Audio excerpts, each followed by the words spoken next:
Cynthia,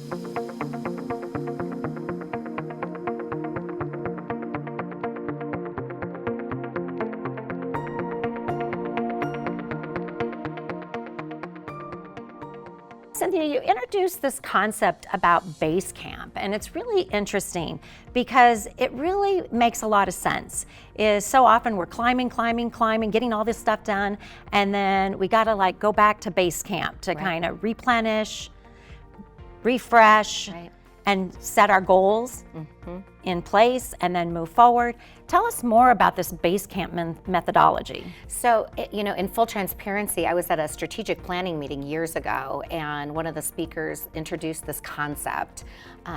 But what struck me as we began to think about now, near, next, in particular, is life's messy, right? We spend 8 chapters talking about clear the table, clear the plate, be unapologetic, guilt-free, create space for yourself. We talk about investing in yourself and putting a plan together, showing up with confidence, really rich, tangible, actionable information. But we would be remiss if we didn't talk about the fact that our best laid plans don't always go the way we think they're going to, right? So this Basecamp idea really struck me as it related to taking it from this idea of strategic planning and moving it into career planning, and that very individual planning is you have your next identified and you've got a path that you're going to take to get there.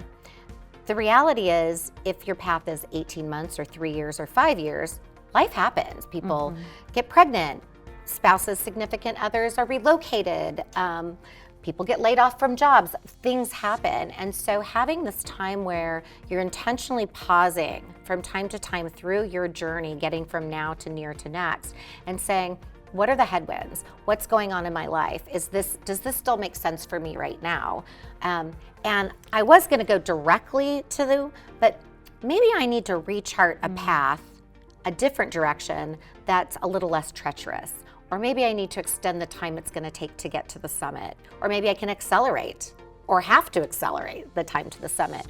But it's giving yourself not only the permission to do that, but the expectation that that's important along the way. And so I think what's really critical is we don't leave our readers and those that are on this journey with it's all a bed of roses, right? We really touch on and be prepared and planful about the bumps in the road and how to be resilient and how to have a lot of wellness around that.